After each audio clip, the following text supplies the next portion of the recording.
Ahí estamos en vivo y en directo. Muy buenas tardes a todos y todas los participantes de la comunidad Sin Límites. Hoy en horario especial, ya que es feriado. Sabemos que hemos hablado mucho, hemos compartido mucho, por eso que le agradecemos que nos acompañen el día de hoy. Voy a partir el programa y también, bueno, nuestros invitados no alcancé a decírselo de manera en off, pero lamentablemente hoy en la ciudad de Los Ángeles tuvimos una situación muy difícil, muy compleja. Falleció Jorge Tito Aedo Saravia. Él es director de la carrera de psicología de acá de la Universidad Santo Tomás y falleció de una manera no muy grata. Él era ciclista, con todos sus implementos necesarios hace muchos años, amante de la bicicleta, y fue atropellado en la avenida principal de la ciudad de Los Ángeles y lamentablemente lo dejaron morir ahí porque las personas que lo hicieron se fueron a la fuga. Así que se está haciendo una velatón en este momento. Él era académico de muchas generaciones de psicólogos acá en la ciudad de Los Ángeles. Así que invitamos a todos y todas quienes puedan participar de esta velatón. Se está realizando fuera de la universidad y nos sumamos al clamor de la justicia para Jorge Tito Aedo Saravia, porque necesitamos saber qué fue lo que le pasó y que las personas que lo hicieron paguen por este asesinato. Aquí cada uno se hace responsable de lo que dice, pero yo creo que atropellar a alguien y después darse la fuga eh, es, eh, es muy, muy complicado. Así que le mandamos un abrazo inmenso a su familia. Tenía 2 hijas, así que desde la comunidad Sin Límite, que también formaba parte, él nos veía a veces, le mandamos un abrazo afectuoso. Dicho esto, saludamos a nuestros invitados del día de hoy. Tenemos a 2 personas importantísimas a nivel nacional, figuras autorizadas para hablar acerca de la temática de política, sociedad y contingencia en estos tiempos tan difíciles que estamos viviendo de la pandemia, pero también de oportunidad por lo que vamos a vivir el 25 de octubre, que es un hecho histórico. Así que saludamos a Diego Pardo, el expresidente ejecutivo del Espacio Público, abogado de la Universidad de Chile, magíster y doctor en Derecho de la Universidad de California, profesor asistente del Departamento de Derecho Económico de la Facultad de Derecho de la Universidad de Chile. Diego, ¿cómo estás? Muchas gracias por acompañarnos un feriado en el día de hoy. Gracias a ustedes por la invitación, feliz de estar acá. Así es, saludamos también al profesor Cristian Belolio. Cristóbal. Perdón, Cristóbal Belolio. Cristóbal Belolio. Hay muchos Belolio, así que saber el nombre es importante a esta altura. Antes habría dado lo mismo. Cristóbal Belolio, licenciado en Ciencia Política y abogado de la Pontificia Universidad Católica de Chile y doctor en Filosofía Política de la University College London de Reino Unido. Cristóbal, muchas gracias por acompañarnos el día de hoy. Gracias a usted. Saludamos también a nuestro panelista de los días miércoles, pero hoy, como vamos a hablar de contingencia, sociedad y política, tenemos a nuestro abogado Sergio Fuica Gutiérrez. Amigo, ¿cómo está? Gusto saludarlo. Michael, un abrazo a ti y a tu familia, también saludar a Cristóbal y a Diego, un agrado poder reunirnos quizás en un día feriado, pero con muchas ganas de desarrollar esta conversación, así que saludos a todos y a toda la comunidad. Muy bien, vamos a comenzar. Nuestros invitados les vamos a hacer la primera pregunta, la más importante que nosotros hacemos en este programa, y queremos saber cómo están ustedes, cómo están sus familias, cómo ha sido vivir estos tiempos tan lúgubres, tan de incertidumbre, tan difíciles, ustedes en Santiago del confinamiento, y histórico también, este bicho que vino a cambiarnos las vidas. Parto por Cristóbal, ¿cómo ha sido vivir todo esto? Bueno, raro como para todo el mundo, pero yo soy un privilegiado, tengo mucha suerte, puedo trabajar en forma remota, si no perdí la pega, y tuve una guagua en abril, y tengo otra niñita que acaba de cumplir 2 años, por lo tanto, empollé durante todo el invierno. Yo creo que habría sido, por supuesto, distinto sin pandemia, pero de alguna manera me permitió disfrutar de una dimensión distinta de la familia, más intensa, más íntima. Así que por ese lado yo no me voy a quejar. Sé que lo que está pasando es terrible y hay mucha gente, como hay tanta gente que lo está pasando en verdad mal, yo siento que he tenido mucha suerte. Y nosotros también con Sergio somos padres en pandemia. Mi hijo tiene 6 meses, va para los 7, La mía Los tiene 4, Gremlins. y así que Carita tiene 4, así que ahí, comparto perfectamente con Cristóbal tu sentir, Cristóbal. Me siento exactamente igual. sí, todos en la misma. Diego, ¿cómo ha sido vivir estos tiempos tan difíciles en lo personal, en lo familiar? ¿Cómo estás? Bien, y me pasa un poco lo mismo que a Cristóbal. Hay tanta gente pasándolo mal por tantas razones. En un principio era solo el tema sanitario, ahora además Mm, del tema sanitario se va mezclando el tema, se va mezclando el tema económico y todo, digamos, el conflicto social que hay detrás que hay detrás de, que hay detrás del desempleo, de una familia que no, digamos, cuyos sostenes están sin trabajo. Afortunadamente yo soy profesor universitario, he podido migrar al teletrabajo sin problema. Eh, y mis hijos reciben de alguna manera eh, la parte, o sea, han podido seguir más o menos con sus actividades educacionales. Eh, otra muestra más del privilegio, del acceso que tienen de alguna manera a poder continuar digamos, su vida escolar con limitaciones y problemas, pero mm. infinitamente menores a los de otras personas. Así que tranquilo, bien, no he sido padre, mis hijos son mayores, tienen 6 años y 12 años, eh, pero sí ha tenido desafíos bonitos, pasar más tiempo juntos y tratar de como recomponer eh, las rutinas desde otra perspectiva. Yo creo que es un año del que nos vamos a acordar siempre. Afortunadamente, en mi experiencia familiar, yo creo que van a ser buenos recuerdos. Qué bueno.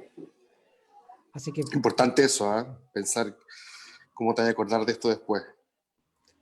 Sí. yo, Y Buenas ahí veces. también, claro, y ahí también nosotros siempre, acompañado a esta pregunta, esta primera pregunta, decíamos qué reflexión podemos sacar de todo lo que estamos viviendo, pero lo vamos a dejar un poquito para más adelante porque los quiero llevar al ámbito también de un caso hipotético. Si ustedes viniera una persona de fuera, del exterior, del extranjero, y les dijera cuál es la situación país en este momento, cómo está viviendo Chile desde todo orden de cosas, cómo ustedes pudiesen definir lo que está pasando.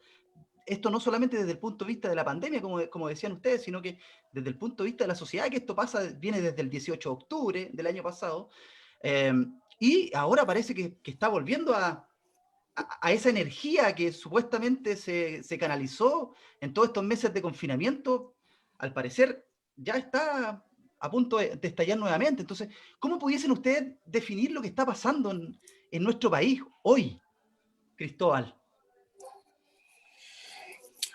Bueno, una dimensión central de lo que está pasando no se está pasando a todos en todas partes del mundo. Por lo tanto, hay una dimensión que yo creo que es profundamente importante, sobre todo Diego sabe más de esto que yo, pero el estallido en comparación a la pandemia, desde el punto de vista de la profundidad del descalabro económico, hace que el estallido sea, o sea, no digo que sea irrelevante desde el punto de vista político, estoy diciendo que la profundidad del problema global que tenemos hoy eh, me hace concentrarme menos en las particularidades locales del caso chileno. Pero evidentemente, volviendo ahora al caso chileno, que también creo la dimensión de descontento político y social tiene una conexión con cosas que están pasando en todo el mundo. Creo que nos hemos concentrado demasiado en la dimensión más parroquial de lo que nos está ocurriendo, nuestros problemas de ilegitimidad política, el descalabro reputacional de los elencos políticos en Chile, es cierto, la crítica a las élites, pero mucho de eso se replica en muchas partes del mundo hoy. Y al igual que tú, me parecía o tengo la esperanza de que esa energía pueda ser canalizada de manera creativa, de manera constructiva, institucional, perdón por lo fome, pero me parece que es importante, y para eso también tengo fichas puestas en el proceso constituyente, como muchos y muchas. Diego, la misma. cómo pudiésemos definir lo que estamos viviendo. O sea, de dulce a gras, uno ve, y como decía Cristóbal, en Francia veíamos hoy día fuegos artificiales a una comisaría, creo que era, en Sí, ah, no donde los vi. había mucha violencia, y hoy día también con el tema del 12 de octubre. Chuta, lo que estamos viviendo sirve para el proceso constituyente que vamos a vivir en ya 15 días más, 20 días más. O sea, a ver, déjame tratar de poner varias capas como a esta dimensión. Yo creo que el problema más apremiante hoy día en Chile es el nivel de desempleo. Y la manera en que está, y las dinámicas que se están produciendo en relación al trabajo. Yo creo que ese es un problema al cual no le hemos dado la suficiente importancia. Hoy día en Chile hay cerca de 2 millones de desempleados. A eso tú tienes que agregarle que está muy desigualmente repartido entre hombres y mujeres. O sea, las cifras nominales de desempleo son muy parecidas, pero cerca del 90% de las mujeres están saliendo del mercado del trabajo, o sea, están dejando de buscar trabajo. Eso nos empuja a un mercado del trabajo, a una participación femenina en el mercado del trabajo de casi una década atrás.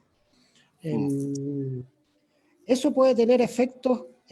A eso tienes que agregarle que los programas de reactivación normalmente descansan típicamente en la construcción, y eso a su vez descansa, típicamente utiliza mano de obra masculina. El split en la construcción es 90-10, o sea, 90% mano de obra masculina, 10% mano femenina. O sea, esto que estamos observando hoy seguramente se amplifique. La razón de esto es bien obvia, y es porque el cuidado de menores está desigualmente repartido. Entonces, lo que está incubándose hoy en día es un retroceso digamos, en la, por ponerla así, feminización de la parte económica de nuestra sociedad, donde podemos terminar varias décadas atrás de donde estamos ahora. Y eso puede tener consecuencias enormes en distintas dimensiones. Puede tener consecuencias muy importantes en la masculinización de los espacios de trabajo, puede tener consecuencias muy importantes incluso, si quieres, digamos, de aceleración del cambio climático. La mano de obra femenina tiende a concentrarse en lugares que son más resilientes al cambio climático, la mano de obra masculina en lugares donde que son, digamos, son más bien aceleradores del cambio climático, como los sectores extractivos y de construcción. Entonces, yo creo que lo que está incubándose socialmente hoy día, especialmente en las digamos, 3, 4 grandes ciudades de Chile, en Valparaíso, en Santiago, en Concepción y en Antofagasta, o sea, es un problema social en ciernes que, si no encontramos una manera de conducirlo, puede ser exponencialmente más grave que lo que hemos visto hasta ahora. Y con eso no quiero decir que el estallido social no haya sido grave y que el proceso constitucional no sea importante. Pero yo siento que lo que está ocurriendo hoy con el trabajo femenino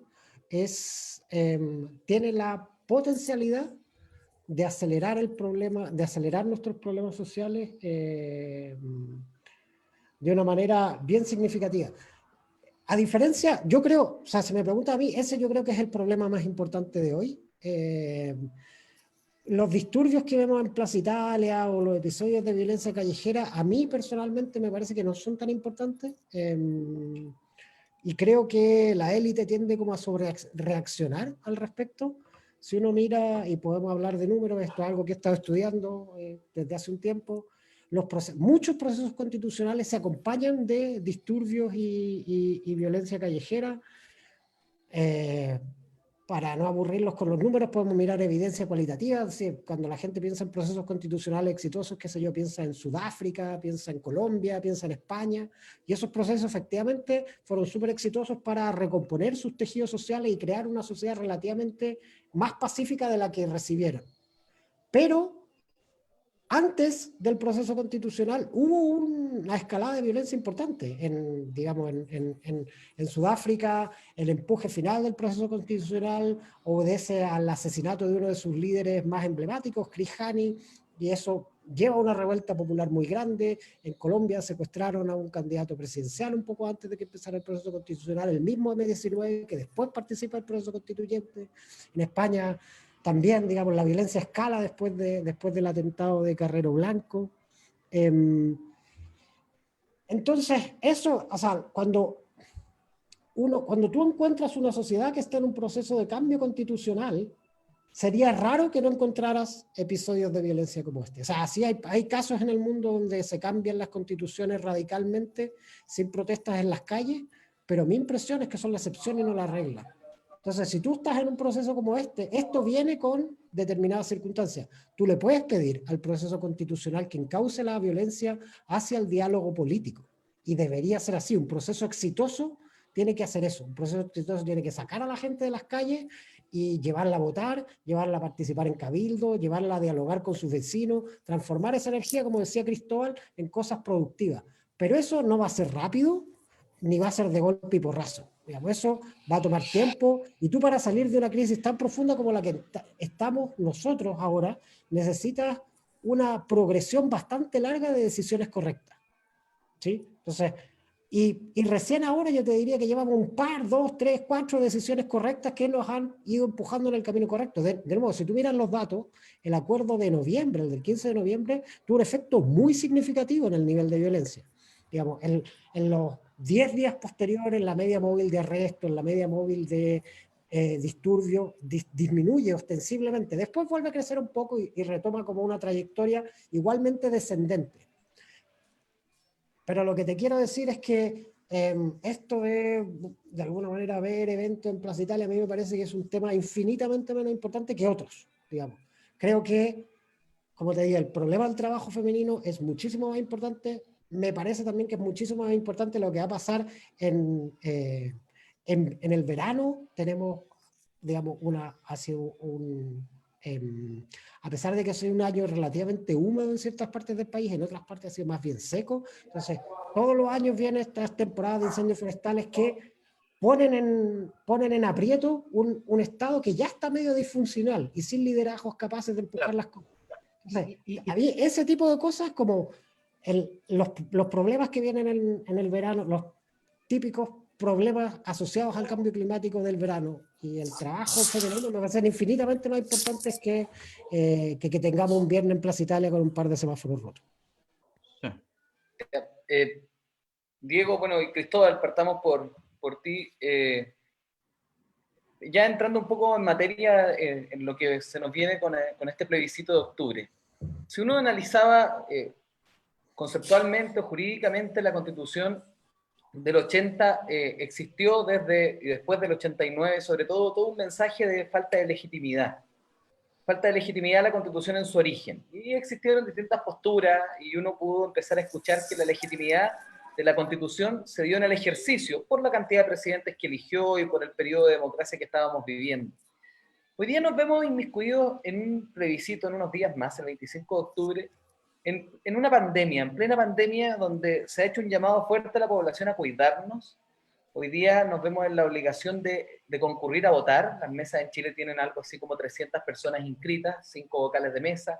Pensemos en el Estadio Nacional, pensemos en locales de votación en colegios, donde obviamente va a haber una aglomeración, y eso genera, con el voto voluntario, un riesgo súper grande de la población y también una reticencia a concurrir a votar. Sin ir más lejos, yo conozco mucha gente de edad que dice: yo no quiero ir a votar porque no me quiero contagiar, estoy encerrado desde marzo, ¿cómo voy a ir ahora? ¿Cómo aparece este fantasma de la legitimidad? ¿Cómo vuelve a aparecer? ¿Qué pasa si el 25 de octubre votan 3 millones de personas?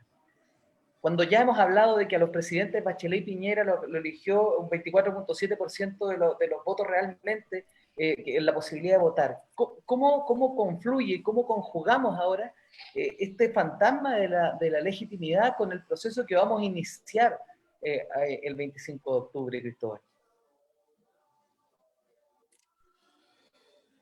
A ver, el argumento de la ilegitimidad de origen, yo diría que es independiente de la métrica que actualmente podamos fijar para decretar un éxito el proceso entero. De hecho, yo tampoco le pongo todas las fichas, por lo menos mi apruebo no se basa en la pura ilegitimidad de origen, porque hay otros países que han tenido constituciones, entre comillas, ilegítimas en su origen, y después, sobre la marcha, han arreglado la carga. El problema es que la nuestra no, ¿cierto?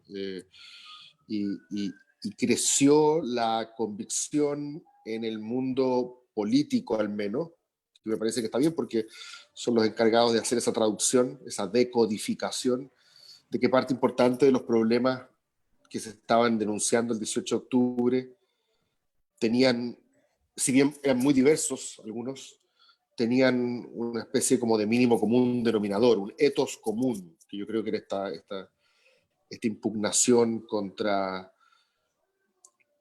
reglas que se perciben como tramposas, pues, como reglas que se perciben como desequilibradas, y que se perciba a la élite política económica de un país como que ha secuestrado las instituciones en su exclusivo beneficio. Me parece que habla un poco de esa impugnación. Y la pregunta es, ¿fue un error del mundo político decodificar lo que estaba ocurriendo en clave constitucional? Yo creo que no. Yo suscribo el espíritu del 15 de noviembre. Creo que el mundo político hizo lo correcto. Tú puedes decirme, por ejemplo, si votarás rechazo, que te parece que esa decodificación fue incorrecta, ¿cierto? Que probablemente había que avanzar a cosas mucho más puntuales, no sé, el costo de la vida, ¿cierto? Se subsidia el transporte, se cambia la AFP, pero me parece que ese argumento soslaya una cuestión central de este procedimiento, que es la capacidad que tiene, que es analgésica y terapéutica a la vez, de hacer que todos nosotros sintamos que construimos las reglas. Yo creo que en esa dimensión procedimental se juega parte importante de la legitimidad del producto, del contenido, de lo que salga de ahí. Y lo que salga de ahí emana de una serie de procesos electorales, ¿cierto? Y del trabajo, por supuesto, de la misma convención. Entonces no estaría tan seguro de que se pueda ligar el argumento de legitimidad de origen con el argumento de lo que ocurrió el 18 de octubre, con un número, y sobre todo teniendo en cuenta la pandemia, con un número para el 25 de octubre. Si esto hubiera sido en abril, yo probablemente te habría dicho que me habría parecido simbólicamente relevante acercarnos a los niveles de votación del sí y el no. 7 millones de chilenos, ¿cierto? O algo que fuese superior a lo que votan en una presidencial en segunda vuelta, entre un 43 y un 49%. Eso me habría parecido bien. Hoy entiendo que hay mucha gente que se va a voluntariamente sustraer del proceso. Algunos porque sienten que esto ya está ganado para un lado o perdido para el otro, ¿cierto? Yo conozco a algunos viejitos que no van a ir a votar en octubre, pero sí en abril. Le creen a Juntilla Longueira, dicen que la batalla que hay que dar es la de abril, que la de octubre ya básicamente da lo mismo. Entonces quizás, no digo que haya que sumar lo de ahora, más lo de abril, más lo del plebiscito de salida. Lo que digo es que el juicio sobre la legitimidad de este procedimiento no puede descansar, creo, solamente en una métrica de participación electoral en octubre. Cristóbal, Creo que es más complejo que eso. entiendo, en esa misma lógica y considerando lo que en el fondo uno percibe, al parecer, y como tú dices, mucha gente que cree que esta es una carrera que ya está corrida y que el resultado ya está, y es por eso es que los números son bastante, las encuestas se han equivocado en todos lados, pero es que se equivocan generalmente cuando estáis 57, 40 claro. o sea, perdón, 47, 53. Aquí yo he visto muy poco que indique que la prueba va a sacar menos de un 70%. Puede haber siempre un rechazo oculto, ¿cierto? El famoso voto oculto más conservador que le da un poco de temor exteriorizarse, pero no sé qué pensará Diego, pero yo veo que hay poca incertidumbre en el apruebo o rechazo. Veo que hay más incertidumbre quizás en el tema de la convención constituyente 100% electa o mixta. Ahí puede haber un poco más pero... Sabes que en esa lógica me gustaría, y luego también le voy a preguntar a Diego, pero solo aprovechando que tú vas a estar un rato del programa, sí. Con un fin netamente educativo, nos ha pasado en la comunidad Sin Límite que mucha gente ha preguntado y hoy día tenemos la posibilidad de conversar con ustedes que la tienen clara en este sentido. Solo explicarle a la gente, ¿qué pasa si efectivamente el 25 de octubre gana la prueba? Teníamos preguntas que leíamos en los foros de la semana pasada, nos decían, pero ¿qué significa eso? Que la Constitución queda suspendida, que las leyes que por supremacía constitucional están acorde, que han sido dictadas. ¿Qué pasa con el Estado de Derecho? Solo en el fondo, para quitar el mito de que el proceso que se inicie no significa que el Estado de Derecho queda en un punto ciego, sino que ¿cómo poder explicar a la gente que pueda votar informadamente? No, bueno, no sé si yo soy el más indicado para hacer esa pedagogía, pero no pasa nada de eso. Nosotros, o sea, al que le encargo, porque acuérdate que la pandemia a nosotros nos cambió los plazos. Nosotros originalmente teníamos pensado hacer el plebiscito de entrada en abril. Y íbamos a estar eligiendo constituyentes ahora, ¿cierto? Y por lo tanto la convención iba a trabajar prácticamente durante todo el 2021 y eventualmente, el nuevo orden constitucional podría calzar con el nuevo gobierno, ¿cierto? Con el gobierno del que viene después de Piñera, claro. Pero hoy tú vas a tener probablemente una convención que va a seguir trabajando en paralelo mientras se elija un presidente. Vas a elegir también seguramente un congreso bicameral con las reglas actuales. Y la pega de la convención va a terminar ya entrado el primer año de gobierno y de la legislatura.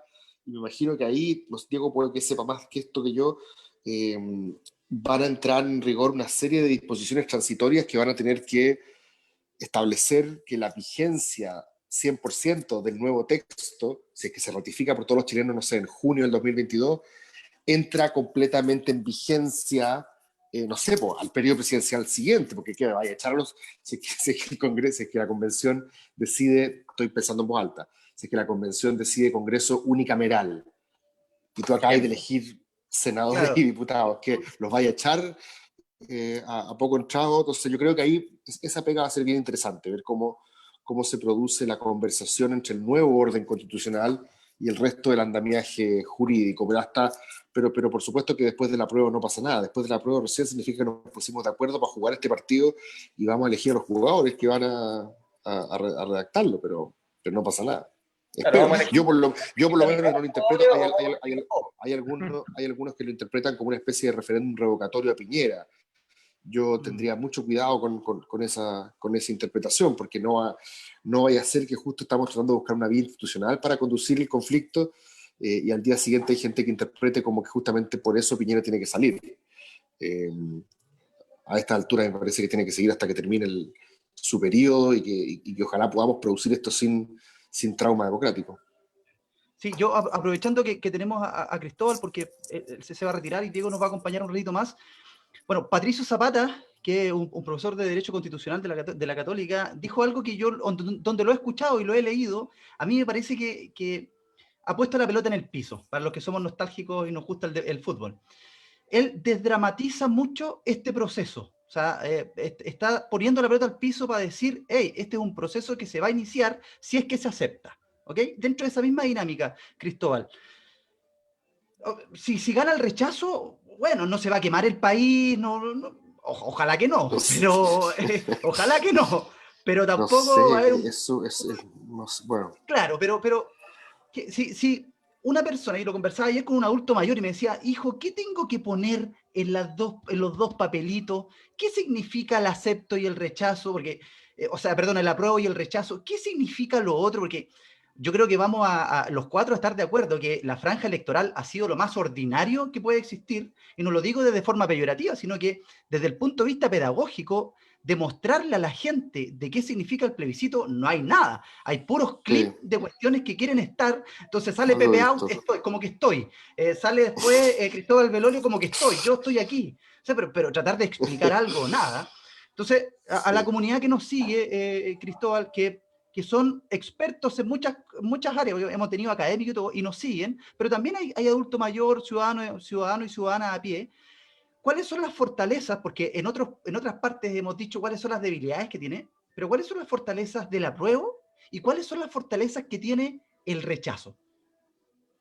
Sino, Chuta. si, algo, yo sé que es súper difícil hacer lo simple, lo complejo, pero, No, está bien. Yo soy sofista, me puedo poner pero cualquier para desdramatizar lugar. un poco esto, porque No, a ver, es que yo creo que hay distintos apruebos y distintos rechazos. Creo que hay más distintos apruebos que rechazos.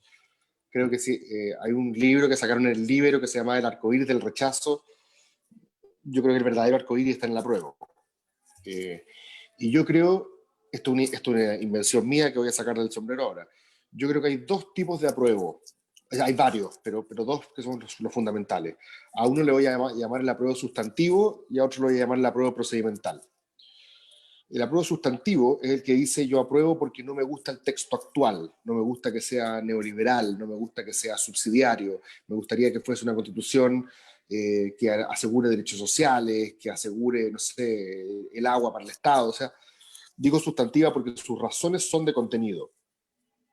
Y hay otro apruebo que es más procedimental, que pone acento en la capacidad del procedimiento de relegitimar las instituciones con cierta relativa, no completa, pero cierta independencia del resultado. Cierta independencia del resultado. No sé si me explico. Los apruebos más sustantivos van a quedar conforme en la medida de que el contenido final del texto se parezca más a la idea que ellos tienen de justicia material, a la que ellos aspiran como justo y deseable para Chile. En la apruebo procedimental, en cambio, queda satisfecho si con cierta independencia el resultado del partido, los rivales, una vez que tocan el pitazo final, se acercan al círculo central, se dan la mano, se miran a los ojos y se dicen buen partido. ¿Cachai? Y sin esperar, bueno, apenas que te entreguen la ficha del veedor para pedir la revancha, para quejarte por la no roja. funciona ni el VAR, no funciona ni el VAR en eso. Es exacto. Esto puede ser un poco idealista y medio naif, pero ese apruebo procedimental básicamente pone las fichas en que cada uno haga lo mejor posible y finalmente con lo que nos quedemos es lo que fuimos capaces de construir entre todos. Algo que refleje fielmente más o menos lo que ocurrió en el partido. El rechazo tiene esta idea de rechazar para reformar, que me parece que pierde de vista justamente la dimensión procedimental. Cree que es solamente un tema de arreglar dos o tres partes del contenido y más encima ignorando que se hace con las reglas de reforma de la dictadura. Pero sí yo creo que podría ser defendible desde una lógica más bien conservadora, en un sentido no peyorativo del término, en un sentido como burkeano, una idea de que las instituciones sociales son producto de una serie de interacciones que no se pueden planificar hacia el fin, en su resultado final, sino que emergen un poco espontáneamente a partir de los cambios que consideremos que son buenos y vamos eliminando aquellas cosas que consideramos que son malas. Un enfoque más evolutivo, por así decirlo. Pero no se lo he escuchado a muchos intelectuales en la derecha. De hecho, yo creo que muchos intelectuales en la derecha, los que yo respeto por lo menos, han guardado bastante silencio, no se han matriculado con el rechazo. Hay muchos que están por la prueba, pero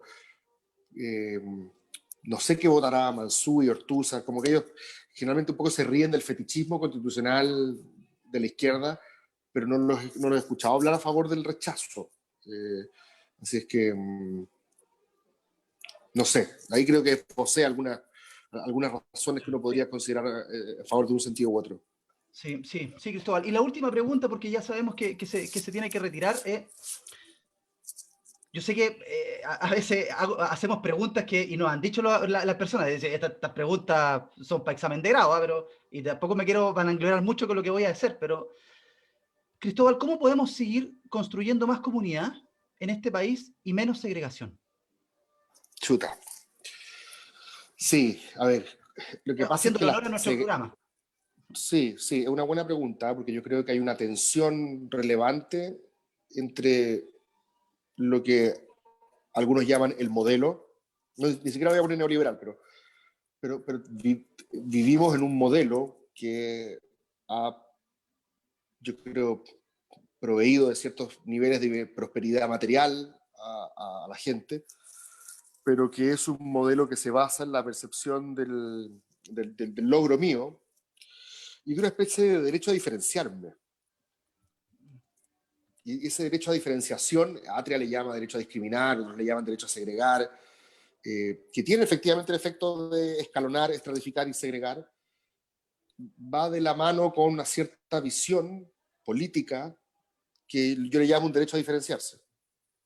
No sé si ustedes se acuerdan de una marcha de la CONFEPA, la Confederación de Padres y Apoderados, una que hubo en tiempos de Bachelet 2, y había una señora que tenía un cartel que decía, no nos queremos mezclar.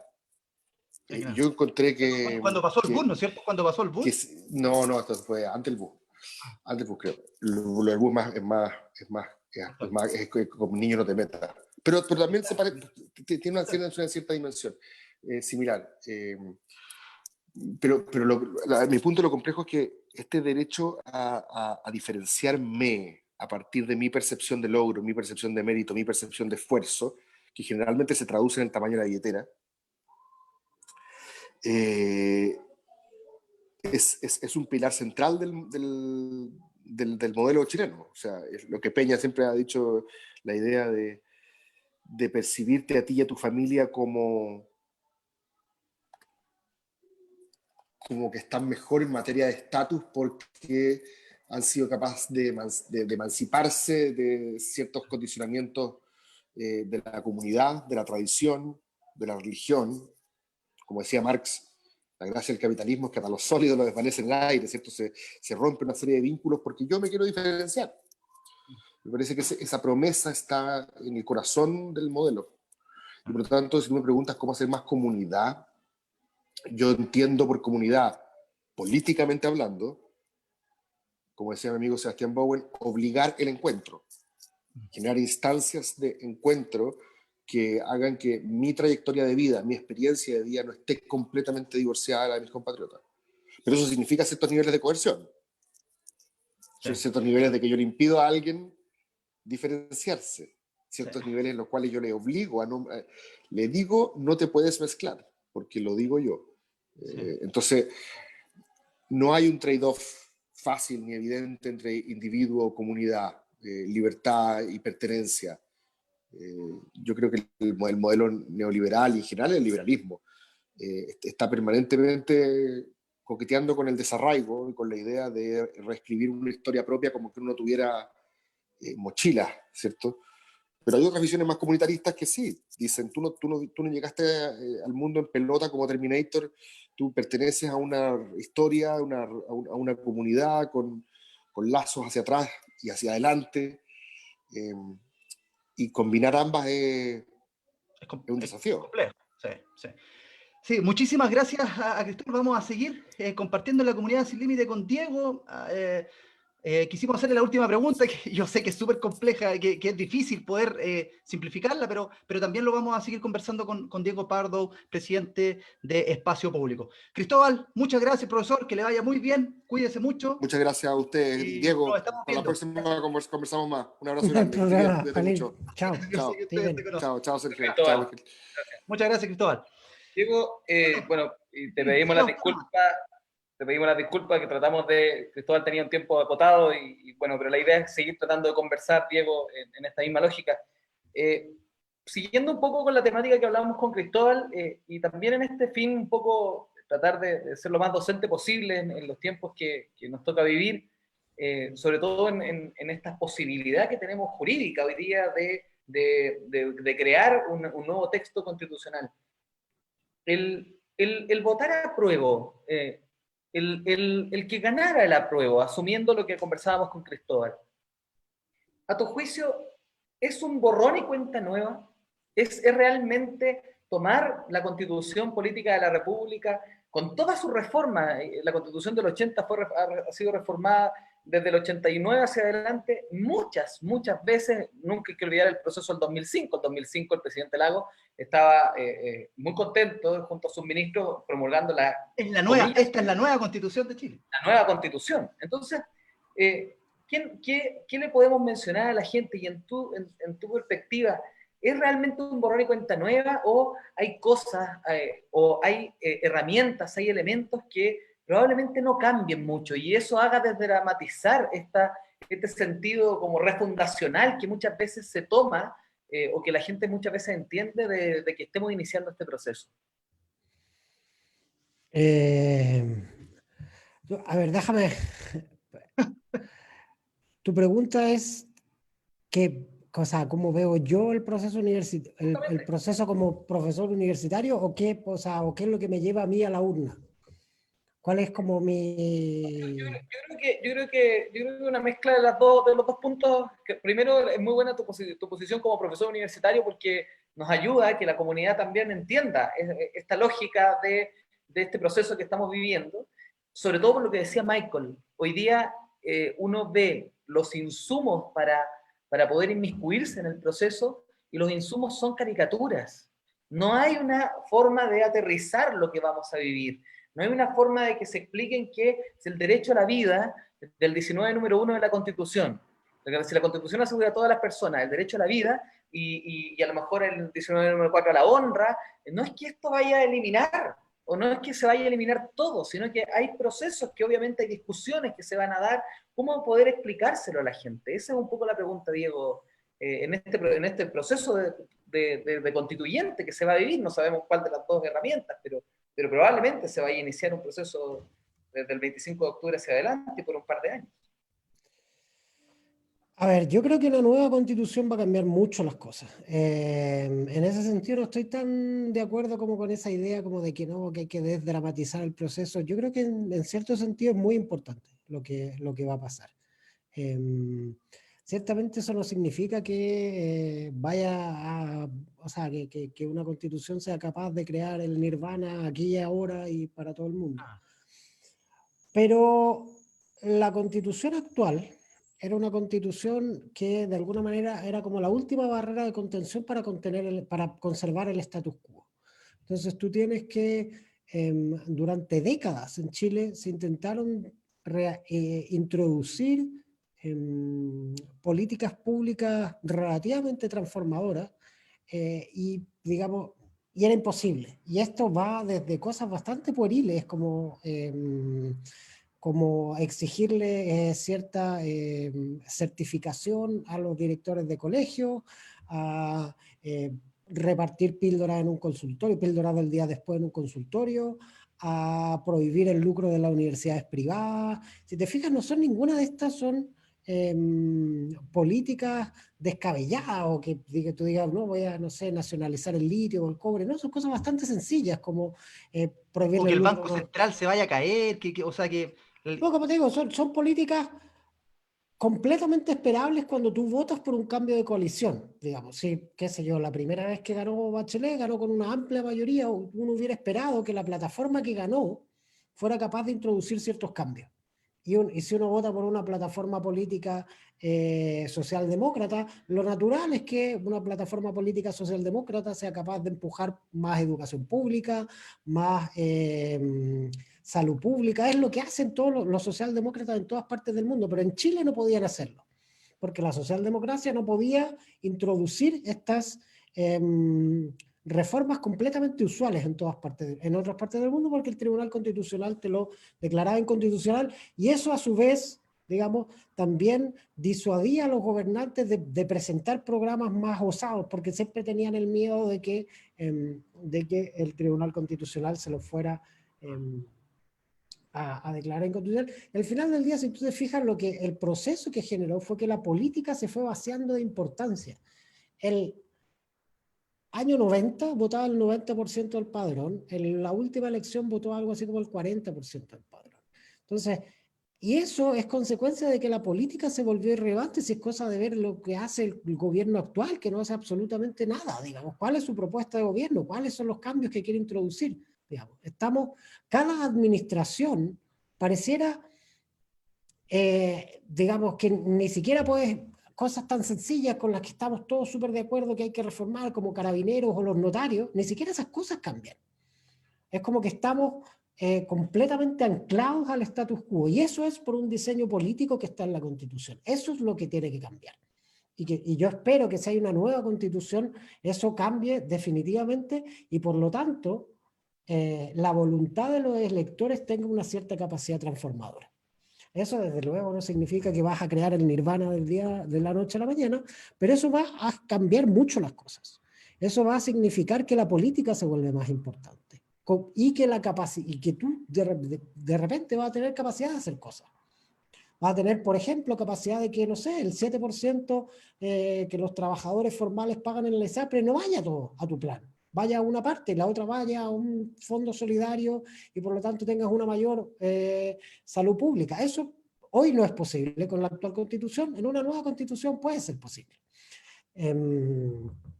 Esos son el tipo de cosas que yo creo que tienen que cambiar definitivamente, ¿sí? Y después hay todo un conjunto de decisiones difíciles. Eso es más bien coyuntural a la situación chilena, digamos, que es Chile lleva décadas postergando reformas evidentes a su sistema de seguridad social y a, digamos, y de reformas al Estado. Pero a su vez hay un conjunto de decisiones que tú solo puedes tomar cuando aprietas el F5 y haces reset institucional, que son los momentos constitucionales. Como por ejemplo, cómo vas a dividir el país en regiones. Este es el ejemplo que yo siempre le doy a mis estudiantes. Si tú miras la trayectoria de la Constitución actual, siempre se crean nuevos ministerios, se crean nuevas regiones, se crean nuevos municipios, pero nunca se sacan, ¿sí? Porque para los políticos incumbentes, por ejemplo, que dos regiones se fusionen es completamente impracticable porque significa reducir, claro, significa reducir el poder de los incumbentes y eso nunca lo van a hacer. Eso solo es posible cuando tú aprietas F5. Entonces, la Constitución, cosas que seguramente van a cambiar, bueno, estas como hacer que la política importe y que ciertas transformaciones que durante décadas han chocado contra la muralla del Tribunal Constitucional, hoy en día, o sea, después de con una nueva constitución sean posibles. Y por otro lado, también rebarajar la estructura del aparato público de una manera que haga más sentido, como por ejemplo, cuántas regiones van a tener y qué tanto poder van a tener. Qué tanto poder va a tener el Ejecutivo centralizado y qué tanto poder van a tener regiones, de qué tamaño van a ser, cuántas vas a tener. Todas esas cosas son preguntas que tú te puedes hacer cuando empiezas con una página en blanco. Cuando empiezas con una página que ya está escrita, es muy difícil, por ejemplo, que tengas menos regiones. Yo tengo la impresión de que en Chile la cantidad de regiones que existe hace imposible que las regiones sean lo suficientemente relevantes para ser capaces de resolver ciertos problemas de la gente. ¿Sí? Si tú tienes 15 regiones y esas regiones de alguna manera no responden a cierta escala mínima de gobierno, a ciertas sinergias culturales y económicas, digamos, ¿no? Es difícil que importen lo suficiente para concentrar poder para a su vez hacerse cargo de problemas que le importen a las personas. Yo te diría, esas son las dos cosas que yo creo que debieran cambiar sustancialmente. La política como herramienta de transformación debería volverse más importante en una constitución menos jugada por el status quo, y por otro lado, el hecho de empezar con una página en blanco te permite tomar decisiones difíciles que de otro modo, digamos, no se podrían adoptar. Ahora, Diego, en la realidad, en los hechos, si entramos en un proceso constituyente, que como lo hemos dicho, lo podemos sentar en base de que es lo más probable de que así sea y así ya lo estamos viviendo, hay un plebiscito de salida. Esto, como opinión, ¿te gustaría ese plebiscito de salida, voto obligatorio? Está definido que va a ser voto obligatorio, independiente de lo que a uno nos guste, de lo que a nosotros nos guste. La reforma constitucional establece que es voto obligatorio. Por eso que Patricio Zapata lo desdramatiza. Por eso que cuando yo lo he escuchado... En esta lógica, ¿por qué no el de entrada? A eso quería ir con la pregunta. ¿Por qué no el de octubre obligatorio? Sí, solo el de salida. De nuevo, ¿tu pregunta es normativa o positiva? ¿Qué es lo que yo creo o qué es lo que yo creo que pasó? ¿Qué es lo que a mí me hubiera gustado? ¿Qué es lo que yo creo que pasó? Sería bueno saber lo que tú crees que pasó. Yo lo tengo súper claro. Hay distintas organizaciones de la sociedad civil, presentamos propuestas para que el voto fuera obligatorio y esas propuestas durmieron el sueño de los justos en la subsecretaría, digamos, en la Secretaría General de la Presidencia, y el gobierno no quiso impulsarlo. Esa es la explicación. Y si la gente quiere pedir por transparencia las reuniones que tuvimos nosotros, o Chile Transparente, o la Asociación Chilena de Ciencia Política, mucha gente impulsó, o sea, mucha gente presentó propuestas para que se repusiera el voto obligatorio, que no sé si es una gran herramienta, pero debido a la manera en que se reparte la abstención en Chile, era una herramienta que todos, digamos, todos los especialistas técnicos estaban de acuerdo, se presentaron, pero el gobierno no quiso hacerlo. Y no quiso hacerlo por una razón muy sencilla, porque en sus cálculos no le convenía. Porque históricamente la abstención se concentra en Chile en los jóvenes y en los pobres. Los mayores de 50 años votan a razón del 60-70%, los menores de 35 años en razón del 35-40%, las comunas, al menos en Santiago, que es de donde me sé los números, no me sé de otras partes de Chile, pero las comunas ricas de Santiago votan en el 70%, las comunas pobres de Santiago en el orden del 35%. Entonces, la gente que estaba en las calles en octubre, en noviembre, en la marcha del millón, son personas de menos de 35 años de sectores de la periferia de Santiago, claramente opositores al gobierno, y por lo tanto no quisieron hacer los esfuerzos para llevarlo a la urna. Eso es lo que yo creo que pasó. ¿Qué es lo que a mí me hubiera gustado? Yo creo que era mucho mejor idea tener voto obligatorio en esta vuelta también. Ahora, creo que el efecto no va a ser muy grande. No hay muchos como encuestadores que se la hayan jugado con un número, pero los que se lo han jugado hacen un escenario de participación al 95% de confianza que oscila entre un 58% como piso y un 75% como techo, ¿sí? Entonces, si tienes en cuenta que la última elección anduvo por el 43% del padrón, igual, digamos, el piso de esas proyecciones es un 15% más de lo que hubo en la última elección. Entonces, yo creo que la abstención no va a ser un problema. Y lo que muestran las encuestas también es que la motivación de las personas para ir a votar es muy intensa. O sea, incluso si el escenario de epidemia empeora, incluso si hay episodios de violencia, la gente quiere ir a votar igual.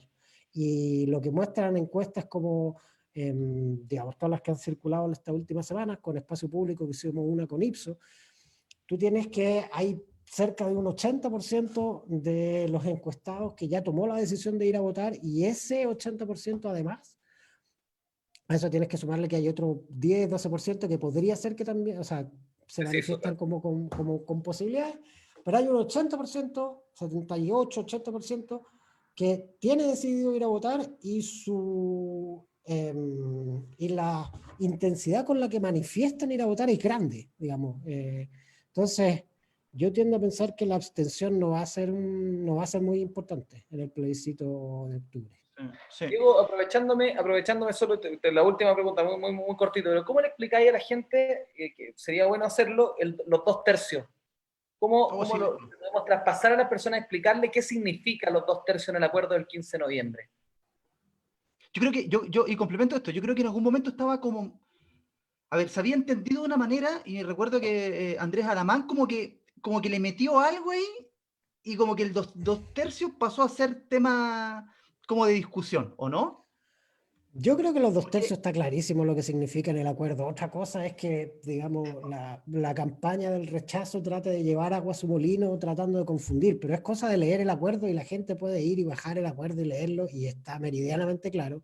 La norma del 2/3 se aplica a dos cosas: al reglamento de funcionamiento de la convención y a las disposiciones que se vayan aprobando. Esto de que tiene que haber una votación al final de todo junto, eso es un invento de Alamán. Y no tiene ningún respaldo ni en el texto de la Constitución, ni en las actas del grupo de trabajo, ni en, digamos, ni en la votación de la reforma constitucional posterior, ¿no? Son, digamos, manotazos de ahogado, digamos, de personas que yo creo que sienten que van perdiendo poder y tratan de hacer algo para recuperarlo, pero no hay que darle mucha importancia tampoco. No tiene ninguna, a mi modo de ver, no tiene ningún asidero en las fuentes formales del derecho, que es lo que los abogados utilizamos para interpretar lo que dicen las leyes. Y eso significa que el reglamento de funcionamiento de la Convención Constitucional o mixta, lo que gane, yo supongo que va a ganar la Convención Constitucional, eso es lo que indican las encuestas, van a tener que tomar decisiones sobre cómo van a funcionar por 2/3. Ese reglamento tiene que ser determinado por 2/3 de la convención, y después cada decisión que vayan tomando por 2/3. Ahora, hay muchas constituciones que han tenido un quórum similar, y lo que yo he visto, como en términos de experiencia comparada, es que las constituciones que funcionan bien tienden a aprobar sus disposiciones por quórum mucho más grande, incluso que este. Vuelvo al ejemplo de Sudáfrica del que conversamos antes. Sudáfrica tenía un quórum de 2/3. Cuando hicieron la elección, hay que para poner un poco de contexto, esto es mediados de la década de los 90, Sudáfrica venía con décadas de segregación racial, y no, digamos, no cualquier segregación racial, una segregación racial durísima, con barrios para negros, barrios para blancos, colegios para negros, colegios para blancos, digamos, con todo el poder político concentrado en la minoría blanca y, digamos, una mayoría negra sin, digamos, acceso al poder formal. Se gatilla este proceso constitucional, se hace, digamos, el primer sufragio, la primera elección, el primer sufragio universal para determinar esta convención. El partido de Mandela logra algo así como un 62%, el otro partido, digamos, de la mayoría negra alcanza algo así como un 14%, o sea, los dos juntos lograban con creces en los 2/3. O sea, no tenían ningún problema o sea, podrían haber pasado máquinas si quisieron a la minoría blanca. La gracia es que no lo hicieron. Y todas las disposiciones constitucionales de Sudáfrica se aprobaron por una mayoría mucho más extensa y, digamos, en vez de pasarle, digamos, de pasar por arriba de la minoría blanca que estaba, digamos, cuya representación electoral era bien baja, los incorporaron y consiguieron llegar a consenso, ¿sí? Entonces, ahí yo creo que también hay que tener en cuenta que cuál es el momento en el que estamos. Ahora estamos en un momento electoral donde, digamos, las plataformas están tratando de señalizar apruebo, rechazo, convención mixta, convención constituyente. Después van a tratar de diferenciarse a su vez entre ellos para tener chances de elegirse. Entonces, eso va a llevar a un debate que marca diferencias, pero ya luego que la gente se elija y esté claro quiénes van a componer las convenciones, o sea, quiénes van a componer la convención constitucional, yo esperaría mucha más concurrencia de opiniones y que el debate deje de ser tan polarizado y se acerque más hacia el consenso. Eso es lo que ha pasado en otras partes del mundo. Y eso es lo que pasa cuando, bueno, tú ya terminas una elección y te ves en la obligación de que vas a tener que trabajar 2 años con una persona que igual no piensa como tú, pero que también tiene un voto igual que tú. Entonces vas a tener que encontrar una manera de trabajar con él. Y entonces, en vez de tratar de diferenciarse, tratas de encontrar puntos de acuerdo y de construir un consenso. Así que yo creo que ese quórum de 2/3, o sea, primero, yo veo súper claro su interpretación, y segundo, yo creo que no debería ser una gran barrera para el funcionamiento de la Convención Constituyente. Si me hubieras preguntado a mí inicialmente, quizá hubiera puesto 3/5, no 2/3, pero eso ya son, digamos, debate entre... Política ficción. Claro, y es un poquito más gris, un poquito menos gris, pero no me parece que sea un quórum imposible de cumplir para una tarea de este tipo. Sí. Estamos conversando, ya estamos finalizando, pasó el tiempo volando, con Diego Pardo, presidente de Espacio Público. Y Diego, si nos permite, vamos a pasar a leer algunas preguntas de la comunidad. Hay muchos comentarios porque Y qué interesante esto, porque caló harto y hizo harto movimiento lo primero que dijiste, acerca del trabajo femenino. Mira, Daniela Bonhart dice, perdón, si el trabajo femenino es un tema relevante y punto de inflexión. Diego, ¿cuál es la solución que propones? Y voy a darte tiempo ahí porque abajo Cecilia Kunz Maturana dice, quizás para impulsar y ayudarnos a las mujeres deberían fomentar el trabajo desde la casa, así trabajaríamos en cualquier parte del país, pero en casa. Impulsar además los currículum ciegos, me imagino que habla ella es profesora, en donde no nos importe nuestra edad o si somos casadas o no. Entonces, Diego, ¿cuál es la solución a esta situación que están viviendo las mujeres? A ver, déjame distinguir dos problemas. El problema, si quieres, es como permanente, de largo plazo. O desde ahora, o desde No, por ahora, porque me eso. imagino, claro. Lo que pasa es que para el problema permanente hay que encontrar soluciones mucho más complejas y de largo plazo, y si quieren las podemos conversar otro día, pero el problema actual es, de alguna manera, no seguir retrocediendo en participación femenina y evitar que más mujeres sigan migrando desde el mercado de trabajo formal al informal. Y para eso hay dos herramientas que con Espacio Público hemos propuesto y que son bien sencillas. Una es un subsidio dirigido directamente a la contratación de empleo femenino, como les decía antes, la reactivación económica, el hecho de que tú impulses programas de obras públicas, el hecho de que tú impulses programas de inversión, va a empujar naturalmente aquellos sectores donde el empleo masculino es más fuerte. Entonces, lo que en verdad necesita plata arriba de la mesa para echarlo a andar es comercio, restaurantes, turismo, los lugares donde la mano de obra femenina es prevalente. Entonces, un subsidio dirigido exclusivamente a mujeres, eso es una de las propuestas que hemos empujado con Espacio Público. Y el segundo, la gran barrera hoy en día para que las mujeres dejen de migrar desde el mercado de trabajo formal al informal, es el cuidado de menores. El cuidado de menores está muy mal repartido en Chile, no vamos a descubrir el hilo negro hoy día, pero solo para darte un par de datos de la última encuesta de empleo, eso muestra que la trabajadora mediana dedica 14 horas semanales al cuidado de menores. Eso significa el 50% de las trabajadoras dedica 14 horas o más semanales al cuidado de menores. El trabajador hombre mediano dedica 0 horas al cuidado de menores. ¿Sí? Eso significa que al menos un 50% de los trabajadores hombres no dedican ninguna hora semanal al cuidado de menores. Entonces, tú tienes que hacerte cargo de esa realidad, teniendo en cuenta de que los colegios no sé cuándo se va a abrir y ese es un debate que va a tomar tiempo y hay que, Y las digamos... salas cunas, que están bueno, por eso, cerrando, privadas, las particulares. salas cunas, los colegios van a demorar en abrirse independiente de que haya gente más voluntarista o menos voluntarista. Ese es un tema que va a tomar tiempo y que requiere un timing que no se condice con la urgencia de este otro problema.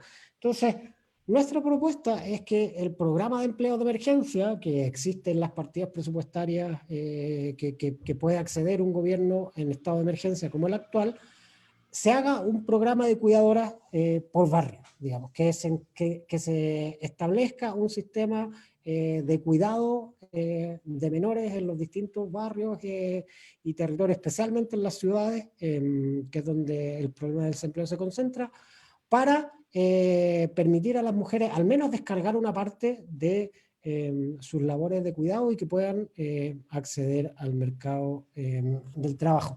Esos dos problemas, esos dos políticas son bastante humildes, no van a hacerse cargo del problema estructural, pero al menos van a conseguir que no retrocedamos. Sí. Así es. Una más. Felipe Salgado dice, ¿qué ocurre, Diego, si una eventual nueva constitución legítima en su origen se deslegitima en su ejercicio y la termina convirtiendo en una constitución estéril?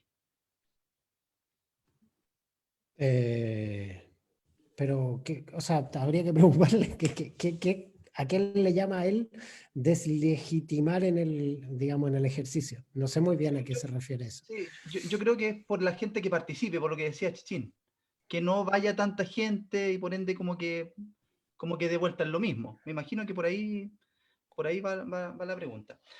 Preguntan por acá también, Diego, ¿cómo estuvo ese intercambio con el ministro París? Yo he tenido una pura reunión con el ministro París y fue muy cordial. Lo vimos ahí él muy ofuscado, muy enojado. Sí, él se enojó, pero yo creo que, bueno, todos tenemos un mal día a veces. Supongo que él tuvo un mal día y al menos de mi lado del lado nuestro no hay ningún problema y siempre la voluntad de colaborar. Y, bueno, no sé, supongo que todos tenemos mal día y tenemos exabrupto. No hay problema. Sí. Diego, muchísimas gracias a todas las personas que nos están comentando. Los invitamos a que puedan seguir las redes sociales, la página web de Espacio Público. Y quisiéramos saber que en este ratito, en estos segundos que nos quedan, que pudieses contarnos de qué trata Espacio Público, para que la gente pueda verlos, pueda entrar a las columnas de opinión que tienen ustedes, a los datos, porque han sido actores fundamentales desde el 18 de octubre. Son también muy escuchados por la contingencia, por los académicos, por los políticos. Así que nos cuentes un poquito la comunidad sin límite de acá de regiones, de qué trata la organización y la fundación que tú eres presidente. Gracias. El Espacio Público es una fundación que agrupa cerca de una treintena, especialmente en su mayoría somos profesores universitarios, que con una preocupación en las políticas públicas y tratamos de trabajar desde, digamos, la posición que te da digamos, la relativa independencia, que no significa necesariamente neutralidad política, pero al menos independencia del sistema partido, para tratar de contribuir en lo que nos parece que son políticas sólidas técnicamente. Hoy en día estamos trabajando en tres grandes líneas de acción. Estamos trabajando, bueno, los informes respecto del estado de la epidemia, donde tratamos de visibilizar ciertas tendencias de datos y buenas prácticas comparadas, que seguramente es lo más conocido de lo que hacemos, pero también estamos empujando una agenda que tiene que ver con la pedagogía constitucional y con tratar de acompañar el proceso constituyente. Eso lo hacemos con una serie de socios estratégicos y de otras organizaciones a través de una plataforma que se llama Contexto, no sé si la han seguido en redes sociales. Pues nosotros somos parte de Contexto y tratamos de colaborar con el proceso constituyente a través de ahí y también con otras organizaciones a través de una cosa que se llama Recuperación Resiliente. Era un poco lo que conversábamos antes. Un problema medio invisibilizado a esta altura es que, claro, detrás de la crisis sanitaria viene una crisis económica, pero justo detrás de esa viene una que es mucho más grande y más compleja, que es la crisis climática. Entonces, generalmente los países tienden a salir de sus crisis económicas construyendo cemento, quemando petróleo y de alguna manera acelerando el cambio climático. Eso es lo que ocurrió en 2008 con la crisis financiera, donde terminamos con muchas mayores emisiones de gases de efecto invernadero que como empezamos. Entonces, tenemos una serie de propuestas específicas sobre cómo conseguir empujar la reactivación económica de una manera que sea más resiliente, o sea, que permita la resiliencia climática y que no siga acelerando los efectos del cambio climático. Sí. Esas son las tres principales líneas de acción en las que estamos metidos hoy y bueno, nuestra página web www.espaciopublico.cl pueden seguir nuestras actividades. Hay muchas que son participativas y donde la comunidad puede ser parte también, así que todo es invitado. Sí. Y para finalizar, yo sé que es difícil, pero ¿cómo podemos seguir creando comunidad y no segregación? Diego, si lo pudiésemos decir en una frase. Es difícil porque Margaret Thatcher decía que la sociedad no existía, que la comunidad no existía. Yo creo que o sea, yo partiría como por una actitud propia. Mi experiencia es que cuanto más salgo de mi zona de confort y más me acerco a localidades con las que nunca he tenido con las que nunca he tenido como relación o que vienen de una realidad muy distinta a la mía, más aprendo y más cambian mis propias concepciones sobre las cosas. Como que uno siempre piensa en la comunidad, o sea, bueno, hay gente que tiende a pensar en la comunidad como una herramienta como para acumular poder y hacer lo que uno ya quiere hacer, ¿sí?